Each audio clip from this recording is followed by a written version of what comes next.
तो फाइनली ढूंढ लिया आपने। हाँ, मुझे उम्मीद थी आप ढूंढ लोगे। आज की इस वीडियो में मैं आपको बताऊंगा कक्षा 11 हिंदी नैतिक शिक्षा हरियाणा बोर्ड की किताब आपकी और इसका पाठ नंबर 7 के अभ्यास के प्रश्न उत्तर आज की इस वीडियो में होने वाले हैं। पाठ का नाम है सीवी रमन। चलो शुरू करते हैं। मैं हूं अजय और आप देख रहे हैं सीसीएल क्लास। लेकिन हाँ, वीडियो स्टार्ट करने से पहले बता देता हूँ, आपको इस कंप्लीट बुक का सॉल्यूशन लिखा हुआ भी मिल जाएगा, वीडियोस भी मिल जाएंगी। तो वेबसाइट और प्लेलिस्ट का लिंक डिस्क्रिप्शन में है, जरूर से चेकआउट करना। अब शुरू करते हैं प्रश्न उत्तरों को। जो पहला पोर्शन आता है हमारे पास वो है ज्ञानात्मक प्रश्न, यानी कि ज्ञान से भरे हुए छोटे छोटे प्रश्न। और जनरली अगर आप एग्जाम के पर्सपेक्टिव से देखते हो तो ये पोर्शन इंपॉर्टेंट रहता है हमेशा से इस बुक से। ठीक है, पूरी बुक में आपको ये ज्ञानात्मक पोर्शन वाले क्वेश्चंस बिल्कुल स्किप नहीं करने हैं, एग्जाम में बहुत काम आएंगे। चलो अब देखते हैं पहला प्रश्न। प्रश्न नंबर 1, डॉक्टर सीवी रमन का जन्म कब और कहाँ हुआ था? तो डॉक्टर सीवी रमन का जन्म भारत के वर्तमान तमिलनाडु राज्य के नगर तिरुचिरापल्ली में 7 नवंबर सन 1888 को हुआ था। रमन के माता पिता का नाम क्या था? तो उनकी माता का नाम पार्वती अमल और पिता का नाम चंद्रशेखर अय्यर था। ठीक है ना। देखो ये वाला ज़्यादा इंपॉर्टेंट है, इसमें से दूसरे वाले का मैं कह नहीं सकता, बट पहले वाला जरूर करना है आपको जन्म के बारे में। चलो आगे देखते हैं तीसरा क्वेश्चन।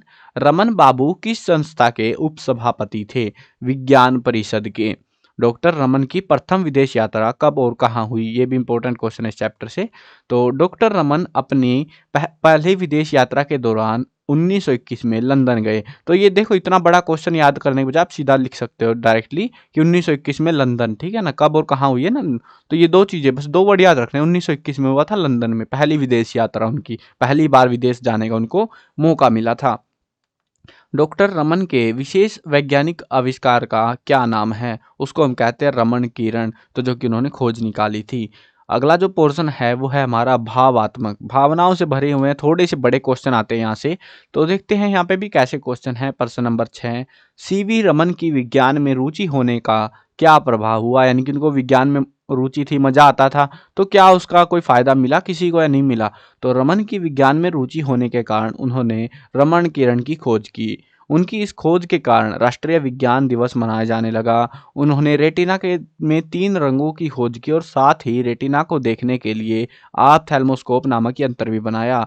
वे भारत में वैज्ञानिक एवं अनुसंधान हेतु सदैव प्रोत्साहन करते रहे। तो विज्ञान में अगर रुचि नहीं होती तो ऐसा कुछ भी नहीं होता, जो कि यहाँ पे एक्सप्लेन किया गया है। तो रुचि थी तो उसका ये फायदा मिला। अगला प्रश्न देखते हैं। डॉक्टर रमन ने अपने जीवन का लक्ष्य क्या बताया?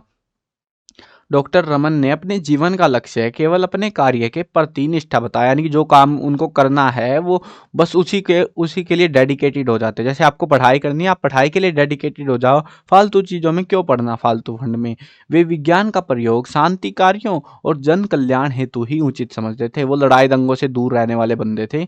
वे नहीं चाहते थे कि वैज्ञानिक ऐसा प्रयोग करें कि जो विश्व शांति में बाधक हो, दुनिया में जो है हल्ला मच जाए। जैसे परमाणु बम बना रखे हैं, अब लड़ाई होती है पहले ही डर लग जाता है कि भाई बम फट हमारे देश पे ना गिर जाए बस पहले। तो वो डर ना रहे लोगों के अंदर, है ना, तो शांति से रह सके लोग। प्रश्न नंबर 8, सीवी रमन प्रकृति के रंगों के अध्ययन और विश्लेषण में किस प्रकार लीन रहे? तो सन 1917 से 1921 तक वे प्रकृति के रंगों के अध्ययन और विश्लेषण में लगे रहे। उन्होंने कोहरे से, बादलों से निर्मित इंद्रधनुष के रंगों की व्याख्या की। सामुद्रिक यात्रा से उन्हें उन्हें समुद्र के नीले रंग के अध्ययन का अवसर मिला तथा विश्लेषण करके वे इस निर्णय पर पहुंचे कि समुद्र के जल में नीला रंग प्रकाश के प्रभाव के कारण होता है। तो ऐसा जो है इस तरीके से वो पढ़ाई करते रहे, अध्ययन में कैसे लीन रहे, तो ऐसे लीन रहे थे वो, इस तरीके से वो करते रहे, अपना प्रक्रियाएं एक्सपेरिमेंट चलता रहा उनका। अगला प्रश्न देखते हैं। डॉक्टर रमन ने किस प्रकार की संस्थाओं को स्थापित करने के प्रयास किए थे? कैसी संस्थाएं उन्होंने बनाई थी? डॉक्टर रमन ने भारत में वैज्ञानिक एवं अनुसंधान हेतु सदैव प्रोत्साहन के प्रयास किए। उनके प्रयत्नों से देश में अनेक स्वतंत्र अनुसंधानशालाएं, विश्वविद्यालय और वैज्ञानिक संस्थाएं स्थापित की गई थी। यानी कि बहुत सारे जो है स्कूल बने, रिसर्च सेंटर्स बने, तो ऐसी चीज़ें उनकी मदद से उनकी कोशिशों के परिणाम स्वरूप बनी थी। अगला प्रश्न देखते हैं। प्रश्न नंबर 10, विज्ञान का प्रयोग करने के विषय में डॉक्टर सीवी रमन के क्या विचार थे? ये भी इंपॉर्टेंट हो सकता है ज़्यादा। देखो मैंने जो जो इंपॉर्टेंट बताया ना वो तो जरूर कर लेना, बाकी आपकी इच्छा है, ठीक है ना। चलो देखते हैं इसमें। डॉक्टर रमन विज्ञान का प्रयोग युद्ध क्षेत्र में करने के पक्ष में नहीं थे। वे विज्ञान का प्रयोग शांति कार्यों एवं जन कल्याण हेतु ही उचित समझते थे। वे नहीं चाहते थे कि वैज्ञानिक ऐसा प्रयोग करे जो विश्व शांति में बाधक हो। तो ऐसे उनके विचार थे विज्ञान का प्रयोग करने के बारे में। देखो सेम आंसर था, अभी थोड़ी देर पहले आपको कहीं ना कहीं मैंने ये चीज़ पढ़ाई थी, वापस दिखा देता हूँ उनको। हाँ देखो ये था कि उन्होंने अपने जीवन का लक्ष्य क्या बताया। अब बहुत सारे स्टूडेंट कंफ्यूज हो जाएंगे, भाई लक्ष्य में कुछ लिखना है, उनके विचार कुछ अलग थे। नहीं, ऐसा नहीं था, उनके जीवन का जो लक्ष्य था वही उनके विचार थे, वही चीज़ें। तो कहते हैं आपके जीवन का क्या लक्ष्य है। तो आपको मान लो आपको सरकारी नौकरी चाहिए या कुछ भी बिजनेस करना है, तो आपके जीवन का ये लक्ष्य हो गया। आपके विचार क्या, आपके विचार भी वैसे ही होंगे जैसे आपको काम करना है ना।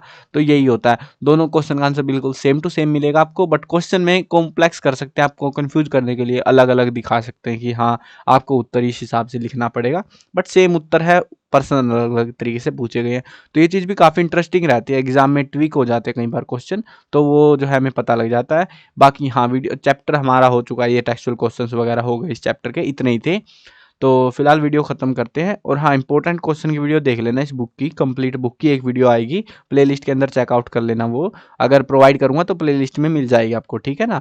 तो वहाँ पर आपको मतलब उसमें पूरी बुक का एनालिसिस वगैरह बताऊँगा, कैसे आपके पेपर में क्वेश्चन आएंगे, किस हिसाब से कितने मार्क्स के क्या सीन रहेगा, कैसे अटैम्प्ट करने हैं, कौन कौन से क्वेश्चन आ सकते हैं, वो सारा आपको मिलने वाला है उसी वीडियो के अंदर, ठीक है। तो वो वाली वीडियो देख लेना आप, अगर इंपॉर्टेंट क्वेश्चन आपको देखने हैं तो। चलो वीडियो ख़त्म करते हैं, मिलते हैं नई वीडियो में। Bye bye.